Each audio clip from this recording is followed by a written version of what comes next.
Welcome back, and if you're just joining us, you're watching Power Interest Africa. Now, there is a growing trend of African millionaires moving to Dubai, lured by the soaring real estate market and tax-free investment-friendly environment the city offers. Abiola Adediran, partner at Junior Family Office, says when the rich leave, startups lose investors, sectors like tech, infrastructure and manufacturing stall, and progress grinds to a halt. She joins me now for more on this discussion. Thanks a lot for joining us, Abiola. Your quote is pretty clear on what the future might hold for us in Africa if we see this wave continue. This is not really new at this moment, and it's quite clear what Dubai is doing at this moment. It's positioning itself as a hub for fund activity, hedge fund activity. It's definitely taking key notes from what's going on in the global space and positioning right. But for Africa, where lies our future? What's the catch for Dubai? Thank you very much for having me. I think this is a conversation that should actually become mainstream conversation. As you rightly said, it's not new, but I think that we need to begin to focus attention to this conversation as Nigerians and, of course, Africa as a whole. You know, it's bad enough that we have brain drain in terms of talent leaving Africa, leaving Nigeria.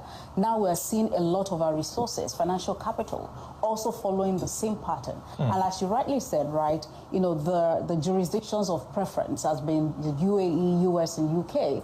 And of course, they're looking into Africa and seeing where the gaps are. They've sort of leveraged those gaps by creating environments that are very attractive for the ultra wealthy, where they are also, you know, moving their assets and their wealth to. Of course, the ultra wealthy is looking for some level of wealth preservation, stability around their wealth. I mean, looking at Nigeria, for instance, in the last 1 year, we saw what happened to the Naira in terms of devaluation. So you can see an average wealthy family looking at how their wealth has been diminished by half, you know, already. So that wealth erosion is the reason why a lot of people are looking for more stable environments where they can sort of continue to grow and preserve their wealth. So it's a conversation. Let's talk about non-negotiables at this moment for Africa now. The governance space is definitely key. We have to see better policies, clarity, business-friendly environment here. Let's talk more around non-negotiables Africa needs to take seriously if it's going to keep its wealth at home. Absolutely. There's some things that places like UAE have done very well. And I think that we can actually even take lessons from there and decide to replicate what they've done that makes them look very attractive. Number one, like you said, is pro-business policies. We have to create an environment that is, you know, very conducive for business, right? If business feel like there's a lot that is stifling their growth here, they would want to move to places where they will likely thrive better, right? And that's why we're seeing the move. Another thing also is our tax regime, right? We have an environment where there's a lot of multiplicity of taxes. If you go to the UAE, for instance, your income tax is 0. And then their corporate taxes are very low, relatively very low. So naturally, people want to move where they are likely going to have very low exposure to their taxes. And then, of course, there are also wealth protection frameworks, structures that are also available in some of these jurisdictions that we don't have on the African continent. These are the things that the ultra wealthy are looking for. And so if we're able to put some of these things in place in Africa, in Nigeria, you will find that the attraction will move back to Africa and then more of our wealth will stay here. And you know, when we also look at the Gulf states and then Africa, the engagement so far, we've also seen some commitments being made in terms of the flow of FDIs and conversations around infrastructure development and also capital being promised, pledges being made at this moment. But in terms of how subnationals here on the continent also engage with the UAE, for example, now, what would you say should be priority, top on our agenda when we're looking at the interface between Africa and the United Arab Emirates as a whole?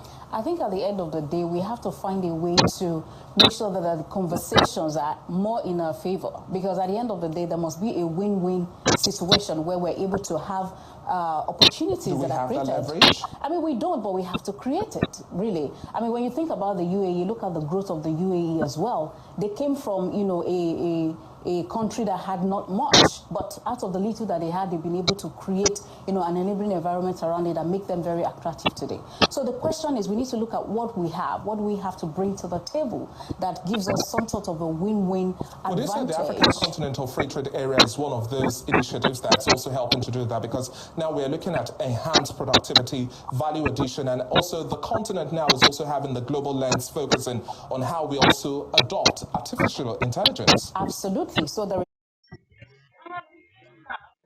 is technology that we can leverage to our advantage. There's the free trade discussions that have been ongoing. We need to open up ourselves a bit more to allow more of the free flow of trade, even among African countries. You'll be shocked how much stifling, and how much hiccups and bottlenecks you still have in terms of free flow of trade, right? So when you then think about Africa, UAE, and the rest of the world, we have to be able to develop an environment that allows the free flow of trade so that there is ease of capital flow. For African countries that take on the body language or somewhat mimicking a more protectionist stance like the United States, which says America first, how do you also see that also tilting the balance? I'm not even sure whether Africa can, have that same stand, really, because we have a lot that we have to deal with, right? But I think we should focus on the things that we consider our strengths, the things that we have comparative advantage or competitive advantage, as it were, and then work those out before we begin to want to stay toe-to-toe with the likes of the USA. I mean, they have a lot going for them already. Africa needs a lot of our capital remaining here. The top countries now, exactly, where investments will continue to remain a great place to put money in Africa, where would you say they'll be this year? Dubai. In Africa? Well, in Africa, maybe Nigeria, because there's a lot going on, really, in Nigeria. There are a lot of opportunities in Nigeria. There are a lot of opportunities in Kenya, in South Africa, in Egypt, as well. I mean, I work in a family office. We're consistently looking out for opportunities, for our own private clients as well. We're looking at all of these areas where we ensure that we keep the money in Africa and we're taking advantage of opportunities. Thank you so much for your time on the show today, Abiola. It's been a pleasure speaking with you. That was Abiola Adediran, partner at Junior Family Office. Moving on now, investors should focus to